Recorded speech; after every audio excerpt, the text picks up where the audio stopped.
All right, now we in the second week of the Take-Two podcast. You got Tavon. My name is Nico.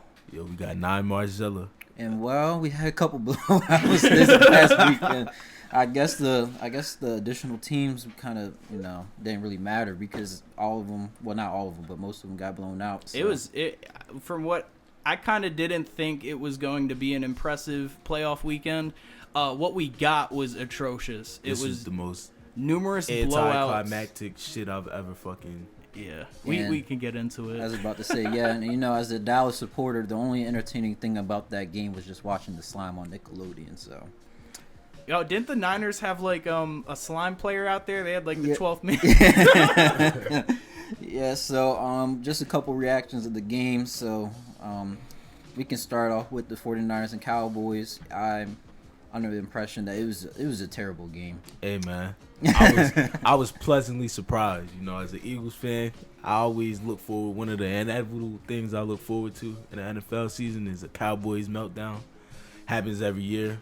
I was pleasantly surprised because I picked the Cowboys last week. I thought the Cowboys were gonna melt down in the divisional round. At least get one game. Yeah, They were so excited. You can't go 12-5 and just get bounced out in the first round. They so excited to beat us, hang 50 on us week 18, and now all of a sudden you go out there and just dump in 68. Just like I remember a QB draw with 14 seconds left.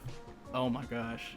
Yeah. So all right, let's get into it. When I looked at these two teams last week, obviously 49ers have the better coach. I just thought better quarterback, advantage Dallas. Better team, I thought at the time was Dallas. At least depth. Yeah, depth. Yeah, and it's just that it just didn't pan out that way. In my opinion, when I try to give a unbiased opinion about the game, unbiased take. Yeah, I'm gonna say an actual unbiased take of the game. I just thought San Francisco just looked confident from the start. If you looked at how they came out the tunnels, they were just all hyped up. Dallas was just kind of eh. They said Mike McCarthy was in there, and he already had feelings that they were nervous walking into it when they were praying. Yeah. They said they weren't praying hard enough. So, when you can just tell the vibes from the different teams when they come out from, especially for a playoff game, that you can just tell who's going to win, who's going to lose. I also thought that San Francisco, you can get pressure with just four linemen. Oh, Nick Bosa was tearing. Yeah, but it's just the fact that when Nick Bosa was out, they still got pressure. Getting pressure, yeah. So Nick Bosa was playing like he was going to get a White House trip after. It was a wide out game, so he had to turn out. So, if you can get pressure with four, you can just send everybody else back in coverage. It just kills the game for the offense, and no creativity on Dallas's end on offensively. I saw a thing where CD Lamb only had one catch and one other touch throughout the game. Amari Cooper was relatively silent except for that touchdown. Zeke of old, not Zeke, old as in he looked old. Yeah. Like he looked old, not Zeke of old, but Yeah, when you can't. The thing is, when you can't establish a running game, and you can't get the ball to your primary playmakers, it just slowed everything down, and it seemed to me like Dallas couldn't get anything going for basically 3 quarters of the game. I think I looked up the game stats after the fact, and it definitely showed what I thought as I was watching. You have Amari Cooper, CD Lamb, and Ezekiel Elliott, and those are 3 first-round skill position picks on offense. And they accumulated for what I think was 120 yards and a touchdown in a playoff game. That's not acceptable. That's just really bad. I don't know who you put the blame on necessarily. I think if I have to give a percentage of it, for me it's like 50% Dak, 50% head coach. Well, when you talk about blames, when it comes to offensively, I'll give it. I've been a huge supporter of Kellen Moore, especially throughout the beginning of the season. But when it got towards the end of the season, I feel as though he lost the creativity. When you if you watch the Dallas Cowboys run the ball, you don't see no misdirections. You don't see no pulling guards. No it's power concepts. No power. Yeah. It's literally halfback dive on Madden. Yeah. It's literally halfback power. He sits on Madden and just like what works there, halfback zones. And it's just plain vanilla. When you trying to, like, if you look at the 49ers compared to the Dallas Cowboys, the 49ers have a lot of motion, a lot of misdirection, a lot of pulling of guards. The best way to establish a running game is to make the defense, misperceive how they look at where the ball is going. Yeah, you want optimally on rush offenses, and the Ravens have turned into this. The Ravens and the Niners are very, very similar offensively, even though the Niners don't have like a top 10 athlete in the world at quarterback. Mm-hmm. They pull a lot of guards, and what they want to do is get their left tackle or left guard or right tackle. They want to pull them and have a numbers advantage on whatever side they're running the ball.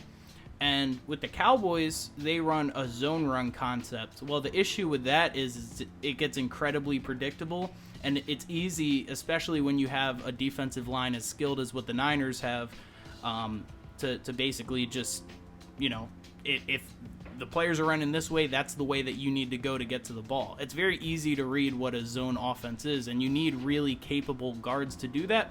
They have it with Zach Martin, but I don't think Connor Williams is the answer. No.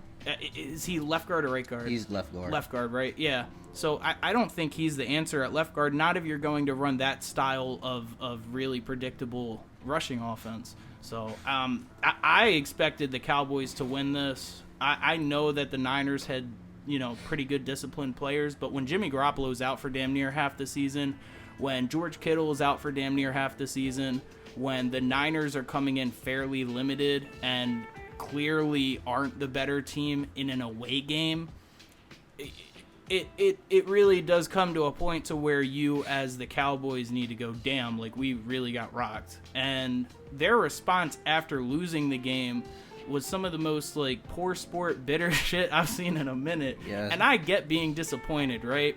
But you have Dak basically being like, all right, well, good for the fans for throwing trash at the refs. They were also throwing trash at the Dallas Cowboys players too. Did somebody get hit with a dildo? No, that's a Patriots game. That's the Bills game. We'll get there later. So I mean, but that's just overall the feeling. And then to isolate it down to the 14 seconds, they were on a quarterback draw. And everyone's like, well, the referee ran into Dak Prescott and, like, the center's butt. Like, what, do you expect the referee to sprint with you to set the ball? And Dak didn't even give the ball to the ref. He gave it to the center to then go and snap it. It was just a weird series of events. Like, you guys lost that game and, took an L. Yeah. Get better. Just to highlight, I guess we kind of differ in the last part.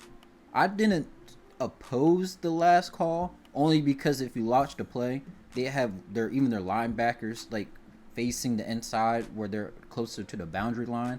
So the QB sneak in a way was kind of the correct call. Oh, you mean draw?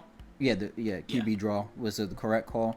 It's just the fact that he just ran too many yards and just didn't have enough time to give it back to the refs. I mean, that's just part of coaching. And then when that comes to that, I look at Mike McCarthy. He doesn't call offensive plays. You don't think that they could have thrown that and gotten more yardage? I mean, they were marching down the field. Yeah, they were marching down the field, but they're going to the sidelines. Yeah. It's just that on that last play, they literally bracketed everybody on the sideline to prevent them from getting out of bounds. I get it. So yeah, I mean, look, I'm not sitting here saying that the quarterback draw was like something that I thought was a horrible call or didn't I just think make it could have sense. been managed better. It was poorly executed, one, and two, you shouldn't have even been in that position at all. Yeah, I'll get to that part in my my little bite later. So now we got the Buccaneers, the GOAT versus the new Wonder Boy, Jalen Hurts. You want to take this first, Nair? You want to talk about I blame y'all. Your ego? I blame y'all, and I'll tell y'all why. I predicted the Bucs were gonna win this game. Y'all made some convincing arguments last week, and I reconsidered. I'm like, they saying the wind's gonna be crazy in Tampa. They're saying we could run the ball on them. We was the number one rushing team in the league this year. And the defense was gonna come out and stop the run. Went out there. First half was just That might have been the worst first half of Eagles football I've seen. I don't even know how long, bro. It was just bad. Tom Brady went out there and just looked like he was preparing to play divisional weekend. A good football team. Yeah, he wasn't worried about us. This was Like, a scrimmage for us, bro. But at the end of the day, I'm not gonna trip about it. Jalen Hurts, you gotta trust your arm, or I don't know if it's somebody, Nick Sirianni, telling you, don't throw the ball, but you missing too many reads. Quez Watkins was open on a touchdown. Devontae got missed a couple of times. Devontae wasn't even a factor in the first half, and for a first round draft pick wide receiver. Oh yeah, he wasn't even. Yeah, who just broke our rookie receiving yard record. Like, come on, bro, you got to look at him somehow. So, all in all, I'm not gonna overreact and say the whole get rid of Jalen Hurts thing and nothing like that, because he definitely earned another year. But you got to be better. We got to be better as a football team. But we're young, and we'll get there. It's against the what's called defending champs. Super Bowl championship. Yep. Champions.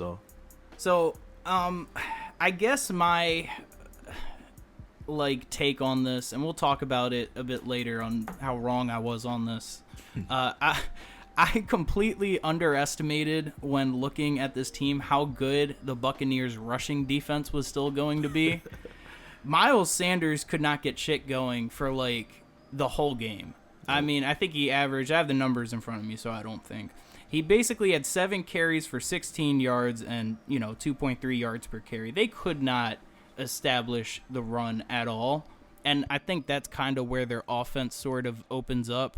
Yeah. I do think with Hurts, I've stood by this opinion. I'll continue to stand by it. I think he's a good quarterback. I think he's a Pro Bowl caliber quarterback. I still think he's developing, and I've heard him in press conferences. There was a couple weeks back, very similar to the Quez Watkins miss. He missed Dallas Goedert in the end zone, and everyone was grilling him about it, because it was like he's wide open. And he basically talked about how he's reading the coverage, how coaches told him to read the coverage, how the coaches told him to go through his progressions. And I think that kind of sits on the offense and his development of how he's going through his progressions, of how he's trying to make the right reads. We kind of see it with Lamar Jackson. Lamar lets it rip, and he throws a lot of picks. At least this season he did. In his MVP year, no one saw it coming, so no one really knew how to defend him. But you'll see Lamar throw a deep 40-yard pick, and you're like, what are you doing, Lamar? But you don't even really see that with Hurts, because he doesn't. They don't let him throw. They don't let him throw that ball. Yeah, they don't let him hit it deep. And I've seen a couple passes with Hurts this year where, I don't think he has a cannon, but he has a solid arm, and I think he can push the ball downfield. So I guess Eagles walking into next season, it's just it was a good year. It was a bad loss, but just keep working and developing. Don't let a bad loss cancel out how good of a season was. Yeah, exactly. We were slated to win 3-4 games, bro. We made the playoffs. And with how Philly fans can be, I feel it's we lost this. This direction we're going in isn't working. We got to take it somewhere else. With a rookie head coach, with what's essentially a second-year quarterback, I think overall it's a fairly successful year. That being said, it feels like every time I pick Tom Brady to lose a playoff game, he wins in spectacular fashion, and that's been a story as old as time. I'll say Tom Brady will lose a playoff game, and he'll go out and win.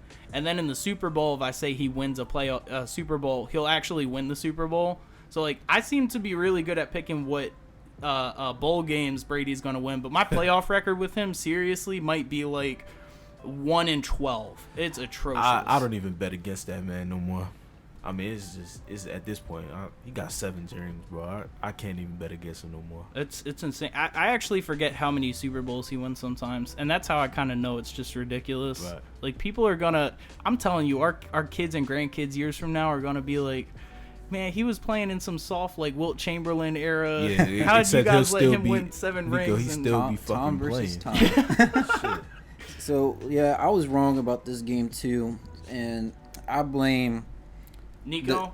I can't even blame you, because I honestly thought the Eagles was capable of winning this game. I thought it was at least going to be close. I want to partially blame the Eagles defensive coordinator, because I thought he had a bad game plan at first, because the Eagles' front line to me is really good, especially Ryan Kerrigan really just flashed out of nowhere this past game. But I just thought as long as you have Darius Slay cover or shadow Mike Evans, even though Mike Evans was probably bound to have a good game anyway, you can still limit him to some capacity.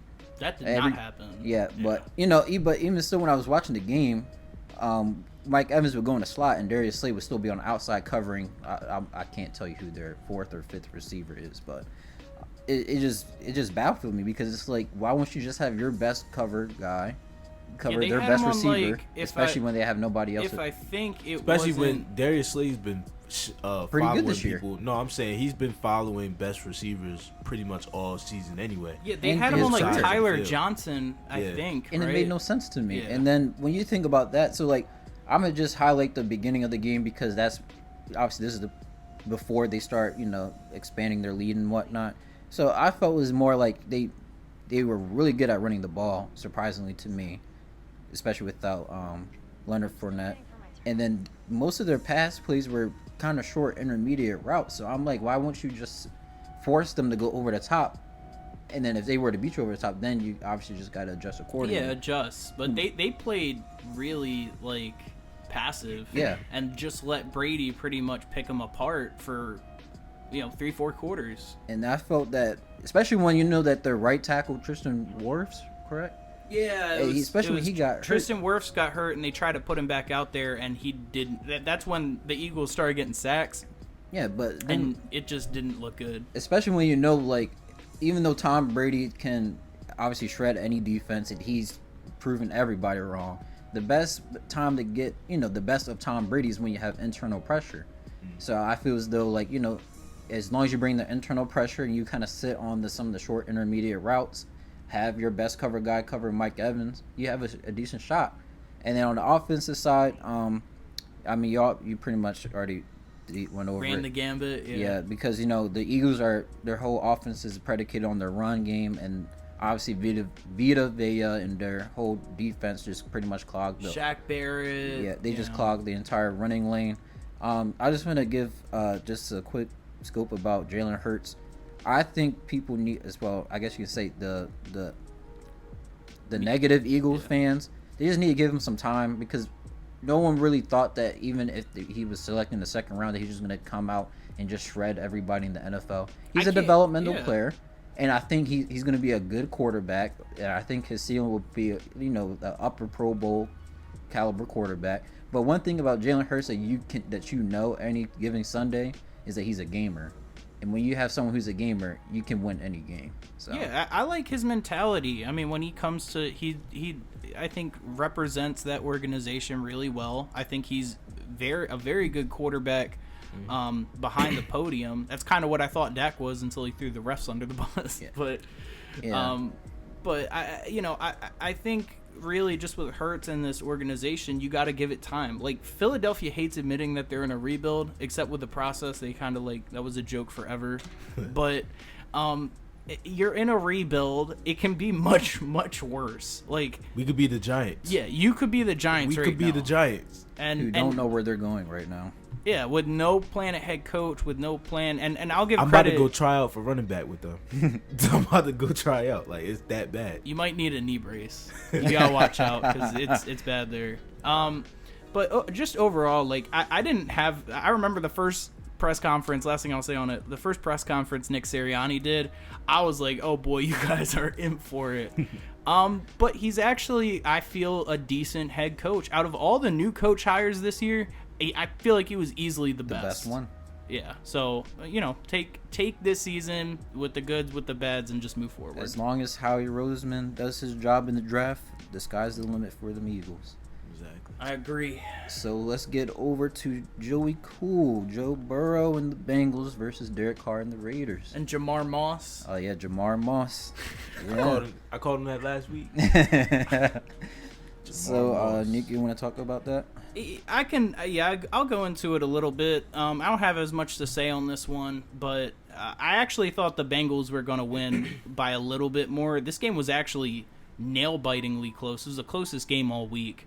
outside of the Cowboys one, but I actually feel like it was even closer because this game ended on a goal line stand from the Bengals, which is actually kind of impressive considering their history. I was like, oh, is there a chance? Because I felt like the Raiders, if they would have scored a touchdown there, they could have possibly ran a 2-point conversion and sealed the game like on a last-second steal. I didn't know what they were going to do, but I was like, oh, Derek Carr's about to march down and score a touchdown. And for a team that's basically been fighting nail-bitingly close games all year long, I feel like it was very fitting for their season to end, a couple yards away from tying a playoff game.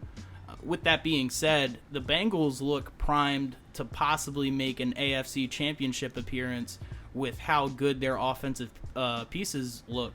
Joe Burrow and Jamar Chase have incredible chemistry, which should have been expected, but I didn't think it was going to happen this fast. Mixon looks great. Their line, for as much hate as it gets, is very solid on run blocking from what I've seen. The Raiders were able to disrupt them a little bit, and I can understand people's concerns, but you got to understand, even though the Raiders don't have any prime like Von Miller, Khalil Mack, I just listed 2 players that were basically injured this year, but you know what I mean, like premier pass rushers, the guys they do have are really, really, really solid. They get the job done. They do. They get the job done. Yeah, they got Hawkinson, the guy who used to been on the Saints defensive line. I forgot what his name was. I know. Yeah, I know who you're talking about. They have a bunch of players that their names don't stick out, but they are very competent pass rushers. And so they're basically a team that can rush forward, and that's essentially what they were able to do. And still, Jamar Chase had an excellent game. He's putting together Randy Moss-like rookie season, I feel. And it's continued over into the playoffs, and he's stepping along with the Bengals into a Titans game that I think that they have an immense amount of confidence going into. So that's what I would say about it. Yeah, the outcome didn't surprise me. Like I said, the game was a lot closer than I thought. I thought the Bengals were going to hang 40 on them. They didn't. Bengals look legit. This is probably the best Bengals team I've seen since Ocho and Carson Palmer were more than the season with Andy Dalton, where they went didn't they go 10-3? Yeah, it was 13-3 or something. They lose in the they lost to the Steelers. Yeah. That was the AB Burfict game? I think it was, unless I'm mistaken. I think it might have been. That was the Burfict game? It might have been, yeah. I'm getting old now, the I'm having game. trouble remembering. I'm trying to figure out what Bengals playoff collapse it was. Yeah, see, that's the problem. You might be thinking about the one they put the Texans. They lost to T.J. Yates or something like that. That might have been it. Yeah, it was. That was a terrible game. Yeah, it was. But look, we thinking about all these Bengals meltdowns, and they finally get a playoff win. This might be the most legit Bengals team, and they're young. They got a big 3 for the future: Joe Mixon, Jamar Chase, Joe Burrow, Joe Shiesty. So we're gonna see how far they go in the playoffs this year. This game didn't surprise me though. Yeah, they're going further than the Cowboys. They get a championship before they do. Yeah, let me ask you guys this. Before Tay gives his take, who would you rather, outside of the Ravens? So we'll remove Ravens from this. I guess between the Browns and the Bengals, what team would you rather, GM for right now? Oh, the Bengals. Bengals easily, right? Easy. They got the quarterback. Outside of the Browns' offensive line and Nick Chubb and their running game, I don't really. Yeah, it's because quarterback means a lot. But I remember going into the draft how much emphasis there was on the Bengals getting Penei Sewell, because it's like, oh well, it doesn't matter if Joe Burrow can throw the ball if he can't stay in the pocket or get sacked. Right. This proves that completely wrong. The Jamar Chase pick might genuinely be one of my probably one of the best draft picks last year, if not the best. It's a match made in heaven. Yeah. That's a match made in heaven from college to the NFL, bro. Yeah. Chemistry ain't going nowhere. But like y'all two said, it was a really close game, closer than all the other ones. In comparison to what the Cowboys game was, this one was more indicted. You can talk about the refs in this one because I think the refs got in a way just a little bit. Oh yeah, the Raiders. It was a little bit. Yeah. So I just thought it especially when this game could have gone either way. I do want to give credit to the Las Vegas Raiders. Yeah, my oldness is coming out. they played a really good game. Derek Carr gave him a chance at the end to win, and I just think I don't know what his name is, but the interim head coach for the Raiders, That's what the media's been calling him that too. He interim head coach. But he deserves everything. And I saw something where he wrote letters for every individual player on that roster. Rich Bisaccia, I think that's his name. And that is just so commendable. Yeah. Just showing all that sign of respect to the men who, especially, they could have just said it was a lost season given all of the tragedies and events that happened, but they just turned it around with the coach and with the quarterback. But with the Bengals, I feel as though this is the team that can surprise a lot of teams, especially in the AFC, because I think they could go to the AFC championship game, they win it? And We'll put up a good fight. We'll get to it. So, but there's nothing more to add to what y'all guys said. So, just a really great high-flying offense and a respectable defense, and I think they can do something. Yeah, I agree. Fully. All right, what we got next? We got the Steelers, Mr. Big Ben's last day Oh my gosh. versus Patty Mahomes. I'll talk about it. Okay, you can. I've been starting with these. I've been hearing all week how the Eagles wasted a playoff spot, how we ain't earned a playoff berth. We just played our schedule. You want to talk about somebody not earning a playoff spot, man? They needed the Colts to lose. They needed the Raiders to not tie with the Chargers. They needed the Ravens to the have Raiders, Tyler Huntley in at quarterback. The Ravens had to lose Lamar Jackson and their whole season. Everybody on the Ravens got COVID or tore their ACL this year. It's like the whole team's on the IR. You want to talk about somebody not earning a playoff spot? The Steelers went out there and did exactly what I thought they were going to do and what everybody who watches football thought they were going to do. Big Ben went out there. He's used to sneaking in places. Oh, my that he God. ain't supposed to be at. I was going to say that last week, but I felt like it'd be a little too Hey, man. too testy. Man. You had an okay career. You had a good career even. That's about the nicest thing I say about Ben Roethlisberger. He went out there and did what I thought they was gonna do. They died. Yeah. They're done. The Chiefs did exactly what they were gonna do. Hung 40 on them. That's that. Yeah, it's fair. I was watching this game and it felt like the equivalent of knowing that you're getting fired from a place. Like, this is your last day in the office and you come in and just don't do anything. And that's essentially what the Steelers did for pretty much 4 quarters, was nothing. This game was over by the first quarter. Patrick Mahomes, I believe, ripped off the fastest accumulation of 5 touchdowns in NFL history. It was 5 touchdowns in 10 minutes of game time. He absolutely destroyed them. I felt like at one point in the game, I was like, damn, are the Chiefs going to put up 60? I wanted them to. Yeah. I wanted them to. What an ugly way to go out. And we talked about it last week, but good career for Ben Roethlisberger. I'm so happy I never have to see him put on another jersey again. And the Steelers look like they have a bright future with Mason Rudolph. So good luck with that. Yeah. Big Ben is it's good to see him go, because it was so hard to watch him play football. Like these last 2 years. If it's not curls, slants, screens, he's not throwing the ball down the field. It was bad to watch. At least this bright spot for the Steelers, they know they got a defensive player of the year in TJ Watt. So other than that, I mean, the Chiefs did what they were supposed to do. Because I don't think anybody would have thought the Steelers could have pulled an upset, especially with. I don't think nobody outside of Pittsburgh thought the Steelers were gonna win. I think some people in Pittsburgh probably didn't think they was gonna win. Watching that game, Ben Roethlisberger didn't think they was gonna win that game. I don't want to bash the Steelers. Yeah. Especially with this kind of a season, and especially how we know how broken down Big Ben is. It's still a good season. Shout out to Mike Tomlin for not ever having a losing season in his career so far. Good coach. I mean, I said so far because we don't know who their quarterback is next year. Yeah. But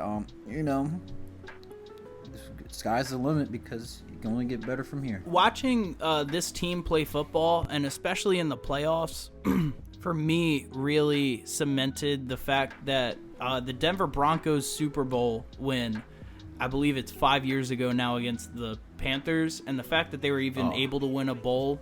Watching Ben this year, although I actually thought Peyton was worse, was very similar to watching like the Peyton Broncos. Peyton could not push the ball downfield. Yeah, he couldn't do anything. He couldn't throw a spiral. Yeah, last year. and I was shocked that they ended up winning this. It's still, to me, the most shocking Super Bowl winning team ever. It's because he knows how to audible. Yeah, and that fair, but like that defense, I mean, it really does show you how good of a defense you really need, and how good of a defense that Broncos team was, that they even made it. This is what an old expiring quarterback looked like. I'm glad Drew Brees walked out on his terms, because that's probably what he would have looked like this year going into it, and then got bounced in the first round. You're just like, oh, what an ugly way to go out. Yeah, you know how beautiful it would have been if it would just been the Steelers.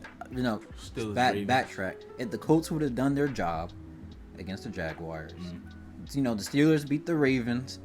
Huge rivalry. Just Big Ben winning his last game and just sitting on the couch. But no, we just had to see him get molly-whopped at Arrowhead. Yeah. So, you know, enjoy Dan Marino style. It was ugly. Yeah, so enjoy your retirement, Ben. So, you know, I won't be saying much to you because of, you know. So next we got the Rams and the Cardinals. I was extremely wrong about this one, so I'll just take the lead on this one. I thought Kyler Murray would be able to go out there and, you know, throw a little party against the Rams. At the time, I thought the Rams could be had defensively. I know Aaron Donald's a wreck of havoc. I know Jalen Ramsey's a premier shutdown, the best lockdown corner. It's just that I have to figure that if you can scheme your whole offense away from those two players, that you could, you know, exploit the Rams, especially when how Matt Stafford played towards the end of the season. A lot of interceptions, a lot of, you know, just bad turnovers games. And bad games. I just figured it would transition over to the playoffs. And credit to Sean McVay. It was a great game plan. Cam Akers, the running back, came back from the torn ACL with like 7 months. That's miraculous. It's one of the best. It's one of the best turnarounds that I've seen. I think the only one that even comes close was Rod Woodson back in the day when he was with the Steelers. This is like 90s football, I believe. He tore his ACL like at the beginning of the season and then jumped back on like towards the end of the year. And I think he was a defensive back. For Cam Akers, a running back, to tear his ACL, or was it his ACL or Achilles? I want to say it's the ACL, but I might be wrong. I think it was it was either one of those. I mean, both major injuries that you're usually out a whole season for. Especially for a running back, those are substantial injuries. Yeah, for you to come back in 7 months and be playing, and especially with them being down Darrell Henderson, having Cam Akers in there as a game changer it was his Achilles too. Yeah, it was Achilles. Yeah, that's what I thought. For him to come in and just give them good production from the running back spot is game-changing for the Rams. I didn't think they were going to have that the way that Akers is giving it to them.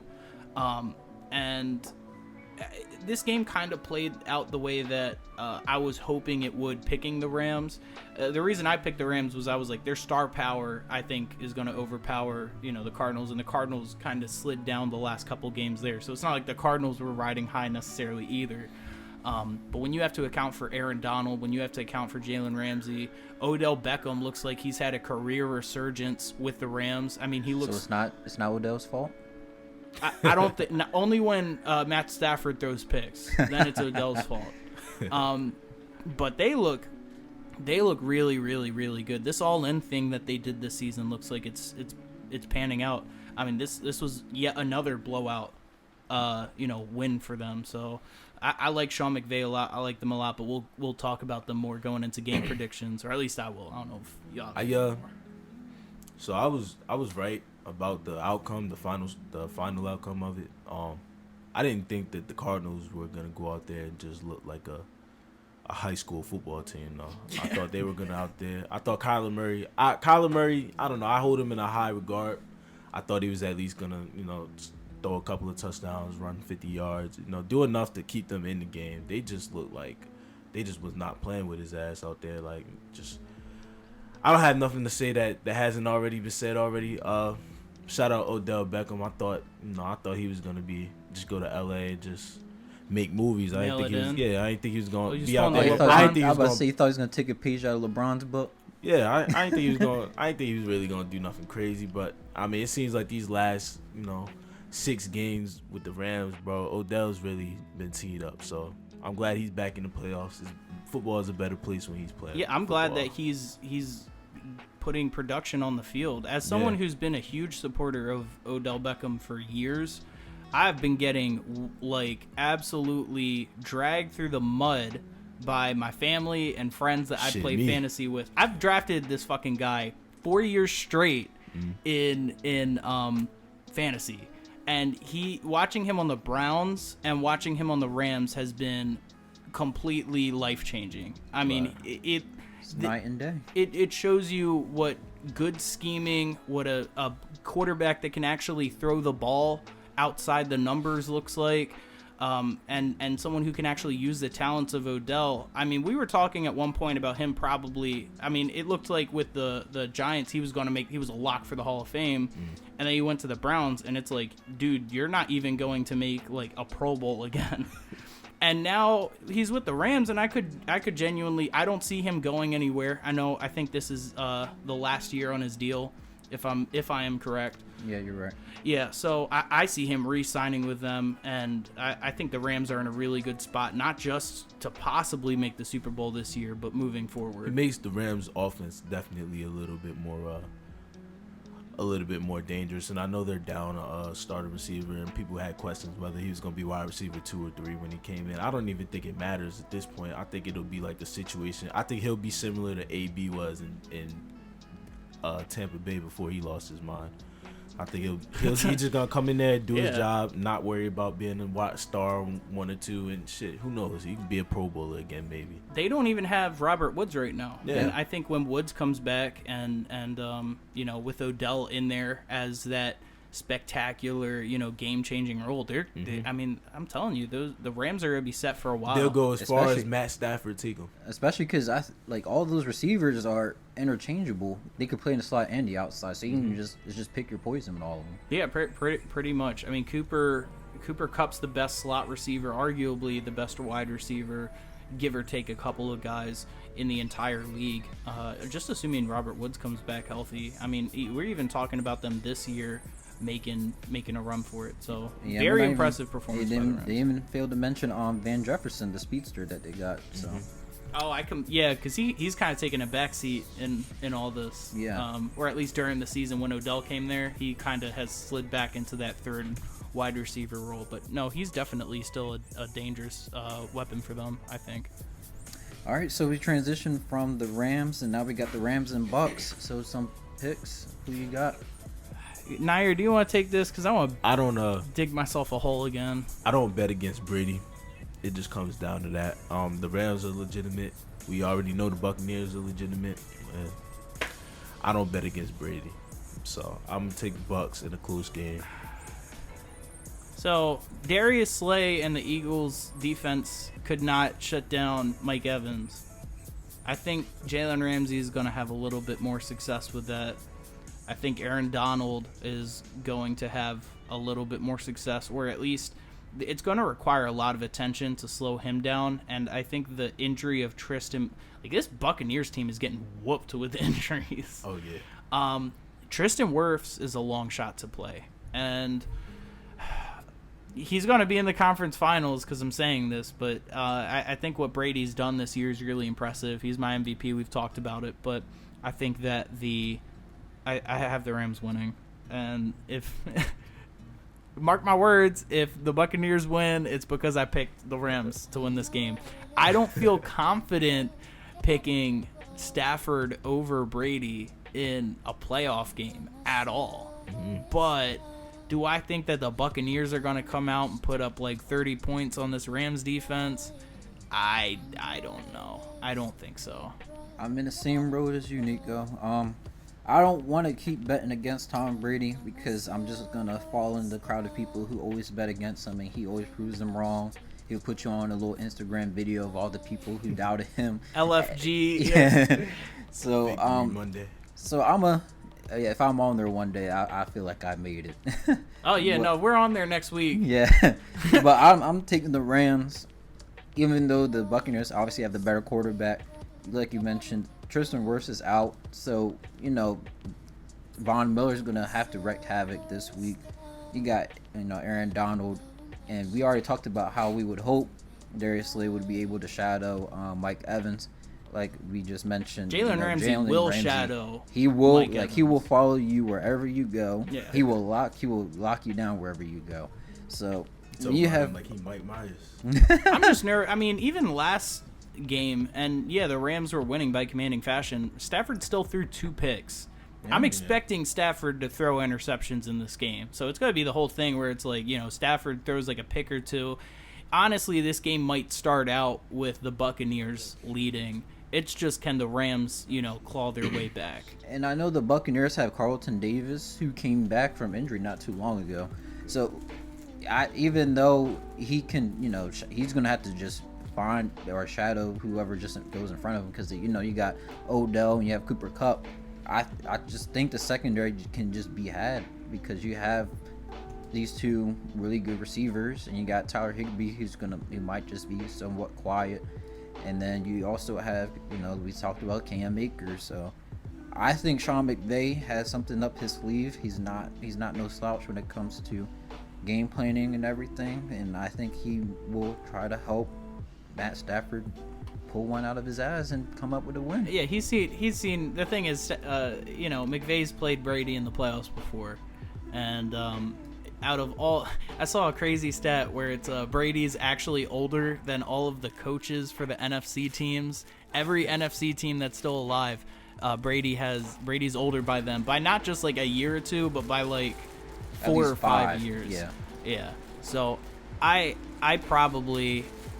think that McVay can at least put together some sort of game plan to not let Brady just completely take over. It will be funny if this ends up coming down to a Brady game-winning drive, and it either ends with a pick or ends with Brady scoring a touchdown, and then he's in another NFC Championship game. Yeah, so next we got Joe Shiesty and the Bengals versus King Henry and the Titans. I'm gonna make it quick. I got the Bengals. I asked my dark horse team to make the AFC Championship game. I think even though King Henry is, allegedly healthy, it's gonna take some time to get the rust off, and I believe he will get the rust off as the game wears on. But I just think the offense for the Bengals is gonna be too much for the Titans to try to keep up. And although the Bengals do not have the greatest offensive line, I think they have an adequate offensive line, and the strength of the Titans defense is their defensive line and Bird, their safety. I just think as long as you get the ball to your playmakers' hands, Joe Mixon, Jamar Chase, T. Higgins, and Tyler Boyd, this is just going to be a route, and you have to force the Titans to become someone they're not, and it's just force Ryan Tannehill to drop back and pass the whole game. So yeah, while I kind of agree, I have the Bengals winning this one as well. My main concern for it, and the reason that I'm picking them to win this is the Titans secondary. They're a bottom 10 pass defense, and they have been pretty much all season. While Kevin Byard is a great safety, their cornerback situation for numerous years now has sort of been an issue, and I believe they tried addressing that with their rookie cornerback pick this year that really just hasn't panned out to fix their defense. While Joe Burrow can be prone to having, I'm going to put this in quotes, off games, not like he completely shuts down, but he's prone to have a game where he throws a pick or two, and he might to Byard and this Titans defense. I really do think the Bengals are on a roll here. I think the Raiders game, there's some teams that go into the wild card weekend and get momentum from whooping an opponent's ass or coming out on top of a close game, and I think the Bengals kind of have what they need. That being said, Mike Vrabel, the Titans coach, I have a lot of faith in. While it hasn't necessarily fully transpired in the playoffs, I don't think that this game necessarily is going to be a wipeout.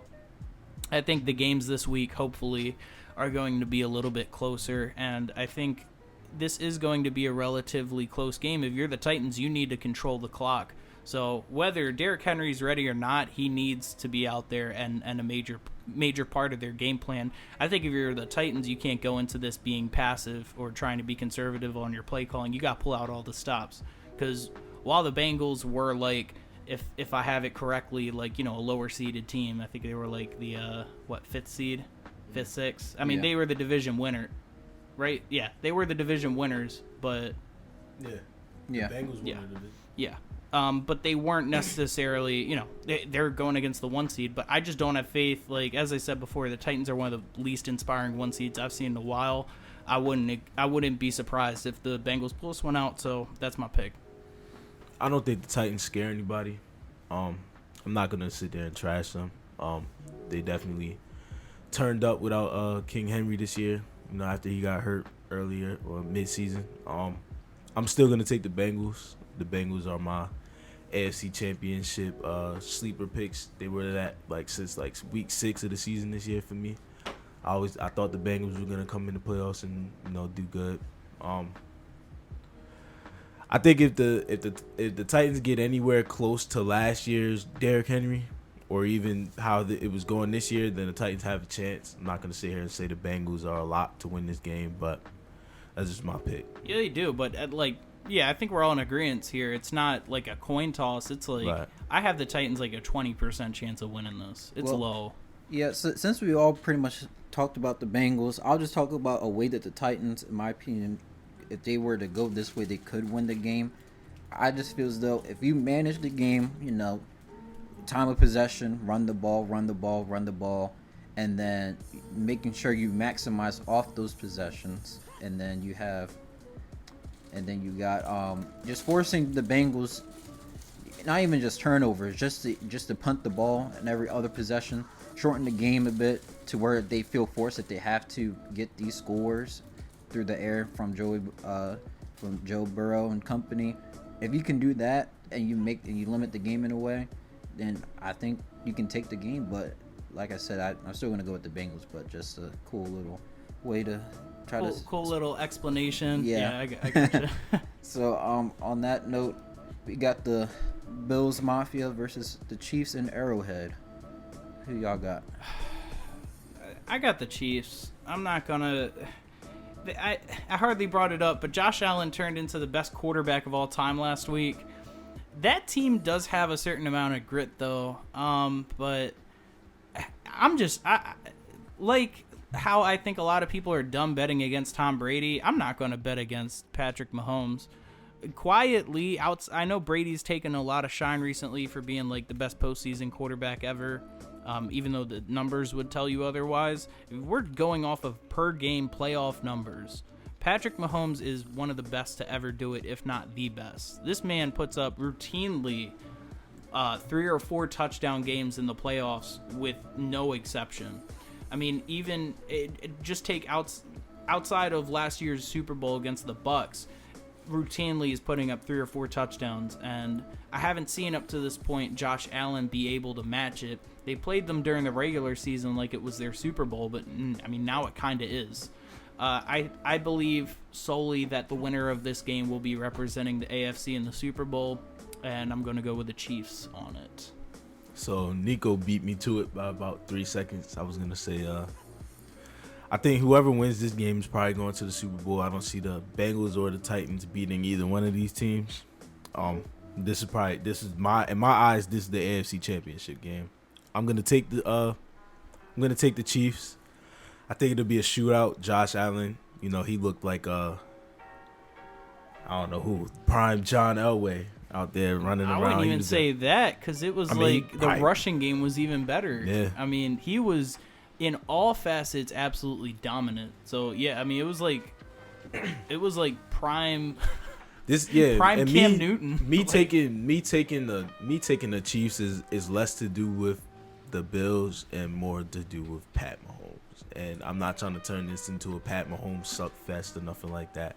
But like, even though it kind of is, but you know, let's just keep it a buck. Pat Mahomes is the best quarterback in the AFC. He's probably gonna remain the best quarterback in the AFC for the next, 4 4 or 5 years at least. At the very least, 4 or 5 years, he's gonna be the best quarterback in the AFC. Barring some catastrophic shit, I'm gonna take the Chiefs. I'm just make it simple. I'm gonna take the Chiefs. I know that Chiefs fans gonna want you to knock on wood with that one, so I'm gonna just go with what I know, and what I know is that the Chiefs typically make it to the Super Bowl as long as Pat Mahomes is their starting quarterback. So I'm gonna pick the Chiefs until I see the Bills triumph over in this game. Then I won't take them too seriously to the fact that they can represent the AFC in the Super Bowl. I just think the Chiefs offense.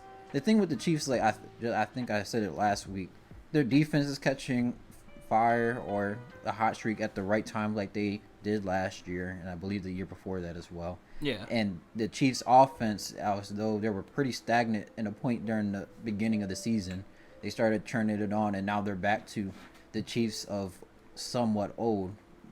Just the fact they needed a wide receiver too dependable. So, I still, Andy Reid's gonna provide a good game plan for the Chiefs, and I just don't think the Bills are going to be able to come and make this.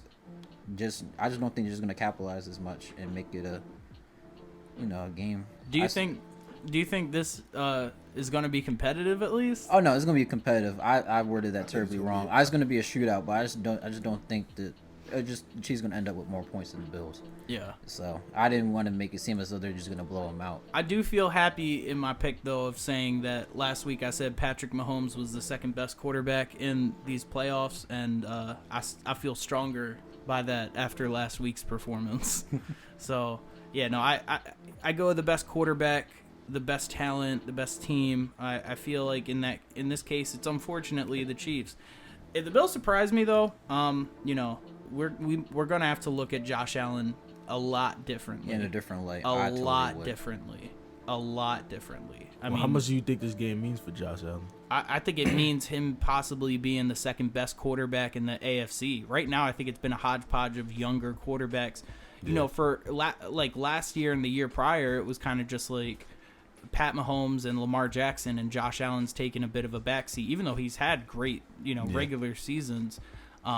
It was really just with Josh Allen, it took him a while to get there. Last year was pretty much the only year that you saw of him being like, oh, this is like a great, like, all-pro style Pro Bowl quarterback. And there was a lot of questions going into it this year. If he wins this playoff game, as a Ravens fan, you got to start having questions about him being the second best quarterback in the AFC, and arguably the best, because if he beats Patrick Mahomes, it's like... I mean, he already beat Lamar. Yeah, well, to answer your question, I don't really think this game means. I won't say when I say a lot. I don't want to make it seem like career defining. But it's a career defining moment. It can be, but I don't think it's like if he loses, everybody's going to look at him in a different light. Oh, no, unless he were to lay an egg. We've been doing this thing with every quarterback in the AFC outside of Patrick Mahomes, where it's let's give them time. Let's give them time to develop and have their moments, and it's. Josh Allen, it's time to have that moment. This is very much like, Peyton and Brady in the AFC to me. I will say a loss won't mean as much, but if he could win, if he could pull this out. That's what I mean. Like when with the loss, as long as it's not him laying the egg, I don't think it's like, oh, Josh Allen's. If he goes out there and plays like Josh Allen, if it's like the shootout that we're all expecting, and just the Chiefs were to win, we're like, it's fine. I'd be like, it would be great if he won. You know what I mean? Yeah. Absolutely. So, but like, say if this were like next year, then I would say it's a career defining moment, because you can't be knocking on the door of possibly getting the Super Bowl for like 3-4 straight years and not be able and just to get catching there. L's to the Chiefs. Yeah. So on that note, Super Bowl predictions, are we still the same throughout, the Chiefs and Packers? Yep. I'm more cemented in that now than I was when we did it a week ago. And we'll talk about this when we get to one of the is the 49ers Packers game next? What we about to talk about? Yeah. Well, I will say this. I'm 100% sure. I'm like 98% sure on the Chiefs. The Packers, I'm a little bit less worried, a little bit less sure about, and we'll talk about it because we're playing against Aaron Rodgers' kryptonite this week. All right, on that note, so who you got, Nye? Mr. Lambeau or the 49ers? I'm gonna take the Packers. I'm hoping that my prediction is right and that Aaron Rodgers is on his vengeance tour right now.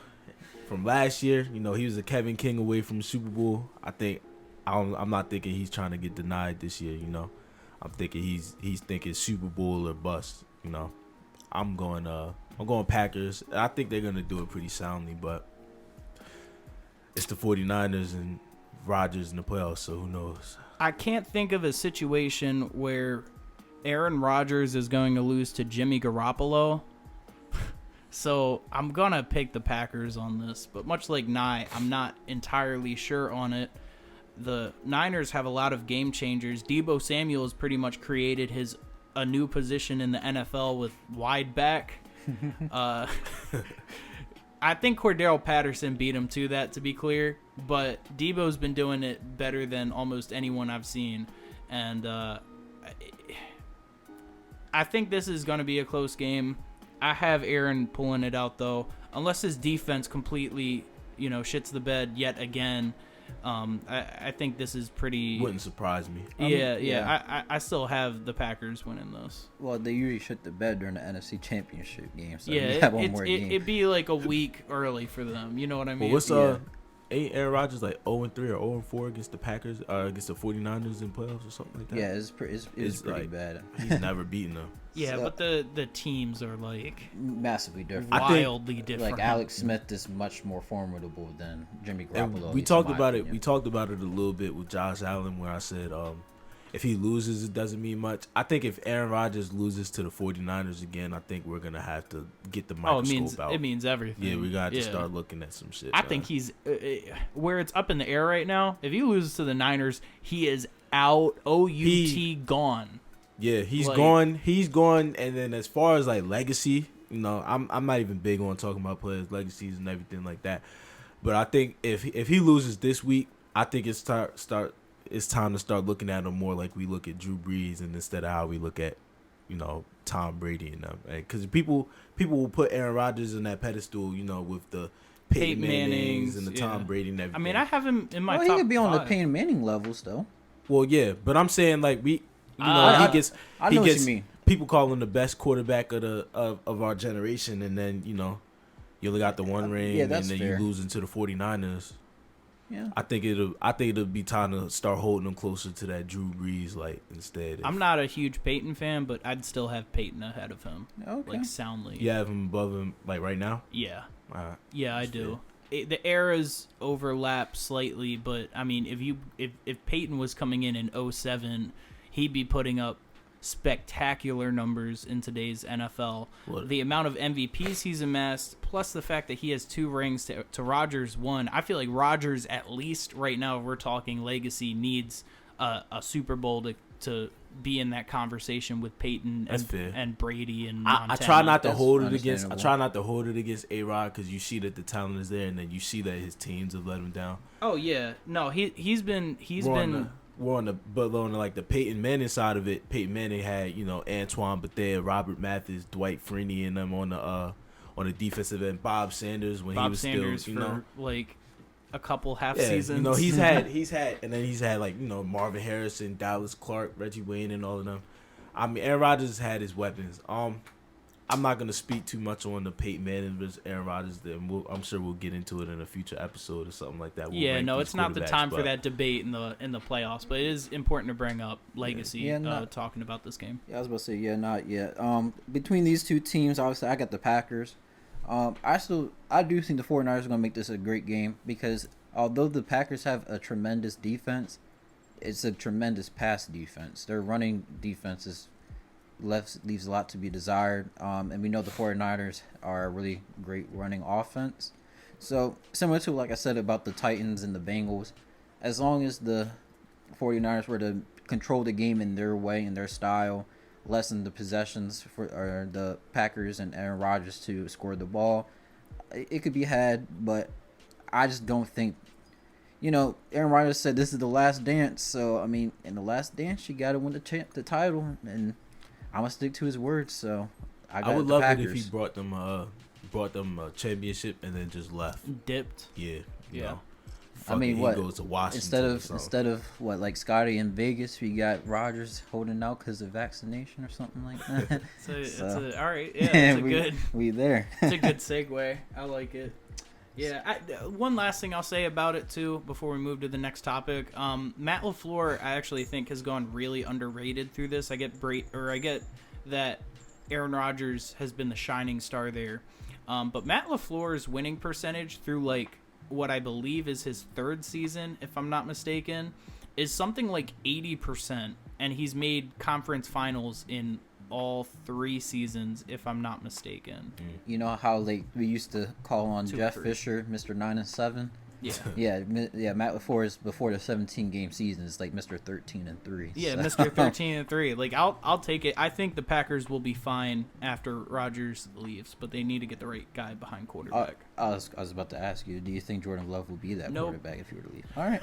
Absolutely. So, Nico, why don't you introduce us to this nice little segment we do? Oh, so we're doing the is this the team like quarterback sales pitch? Yeah. All right, I can do this. So I'm going to start doing the Raiders, right? And I'm going to do this based off of some reporting. So this is going to be kind of geared towards Jim Harbaugh. So the reports did come out that Jim Harbaugh would be interested in coaching the NFL, and the team he's be interested in taking if they offered the job position to him was actually the Raiders. And it's interesting, but I'm gonna try my best on this. All right. For the Raiders, we basically have a brand new stadium. I think a blossoming fan base and a really solid team, as you've seen, that's gritty and is going to play hard for even an intermediate coach. They have the young players there and the picks to possibly build around him. Now with a vacant GM spot, we would be open to giving you coaching to honors to our team and the ability to GM. So if you want to pick player talent, if you want to come in and be in charge of who we're drafting, who we're building the team around, with Mike Mayock out, we're willing to give you full control of that. Very solid defensive pieces. Trayvon Moehrig, our first or second round pick, I believe, last year had an outstanding rookie season. Derek Carr's gritty heart-to-heart MVP quarterback. We just kind of need the right players and the right coach to sort of come in and guide us to being a winning culture. And I think once we have that in place, we can be, one of the premier teams in the league. So that would be my sales pitch to Jim Harbaugh or whatever coach comes in, but specifically Jim Harbaugh. I like that so much. I'm going to piggyback off of it, but I'm going to switch it up a little bit too.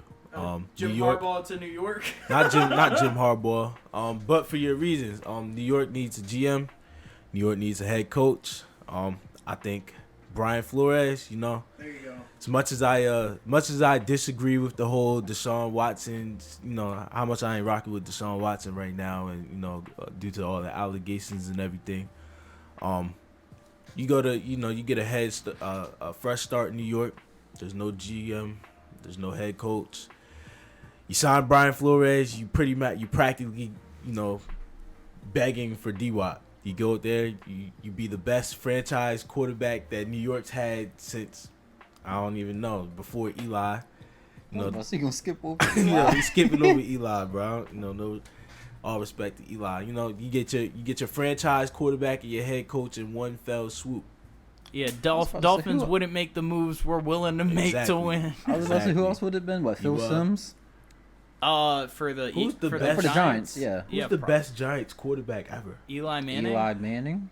If D-Watt plays 2 seasons there, he's already better than Eli Manning. So he needs 2 seasons there. 2 seasons and 2 playoff berths that he's better than Eli Manning. I think the situation there is it's basically what he was just playing with the Texans. But then you get the off chance. It just depends on Saquon, if he's healthy. If he's ever healthy. If Saquon ever gets healthy again, if you even get 80% of what Saquon was supposed to be when he came into this league, you got your franchise running back off the bench. You got Kenny. I was about to say, maybe your receivers can get a touchdown. So that's what I'm saying. You got, I don't blame the receivers for not scoring. You had Daniel Jones back there. Danny Dimes, correction. No. Danny Penny. Anyway, I'm not rocking with Daniel Jones. D-Watt gets there. You got Kadarius Toney, who's a playmaker. You haven't seen much of him this year, but when he's been out there, he's been making plays, shaking people, doing what needs to be out there. You gotta say they got the defensive pieces too, they got right? the defensive pieces. Players to come in. Yeah, they got everything you need. You just need a quarterback, you need a head coach, you need an identity. And you need New York. You need offensive linemen too. But I mean, with Deshaun Watson, maybe not. Yeah, you got DY, you got his legs, man. You just go out there, you establish that you're still a quarterback, a good quarterback in this league. You got your head coach. Just go out there and do what you got to do, man. I'm pitching Brian Flores to New York Giants. Man, that whole backfield is just ACL tears. That's crazy. So, I'm also pitching to you, Brian Flores. However, I'm pitching for the Houston Texans. Hopefully I got some jazz music in the back, so. Oh, I might have to add that in. Good. All right, let's hear it. So, we got a lot of draft capital, particularly in day 2. So, we got a lot of second-round picks, a lot of third-round picks. So we can help rebuild and retool the team and your vision. We talked about Deshaun Watson. We might not agree with his character off the field, but on the field, he's a damn good player.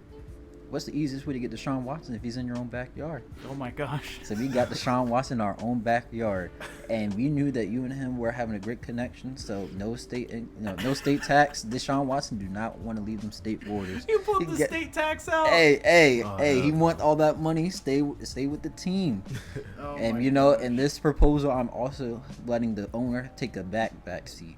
He's under the Bill Belichick tree. We're gonna allow him to, even although he has a GM, allows him to actually builds the team where he sees fit.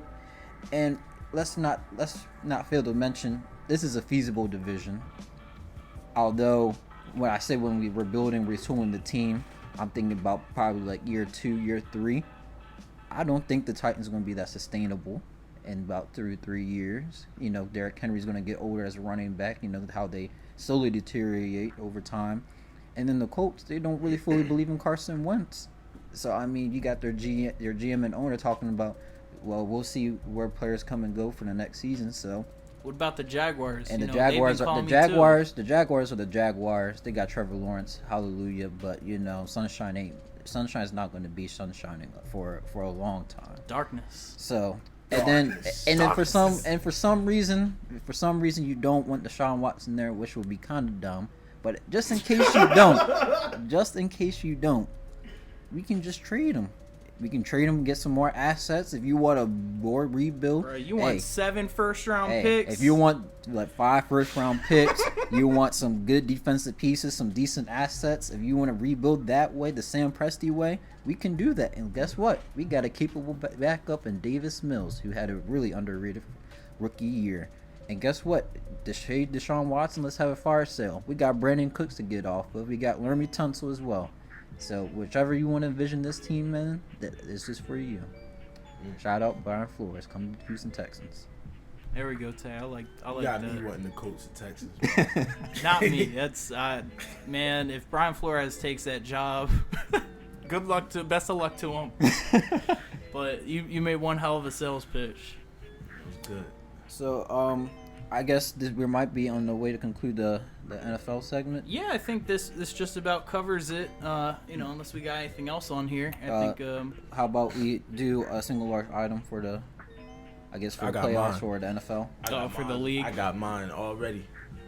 I started to talk about it earlier. Eagles fans, man. I just want y'all to be patient.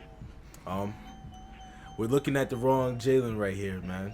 It's not Jalen Hurts we need to get rid of. It's Jalen Reagor. It's Jalen Reagor. And it might just be shocked that we didn't get, Justin Jefferson.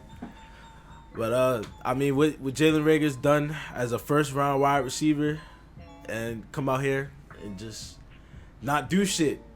He's not blocking on plays. He's supposed to block. He's not making catches. He's not being a good wide receiver. You can't field punts. You can't blame. Yeah, you can't.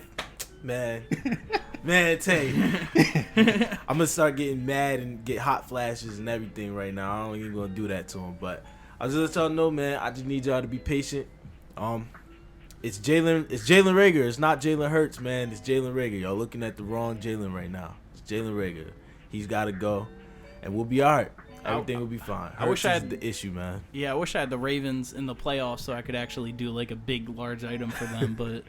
I'm not going to try to draw them into this. Mine's kind of just overall. with the landscape of the NFL, aggressiveness is the winning formula, and it really has been this year. If you look at a lot of the teams that are succeeding, are teams that made aggressive moves in one way or another.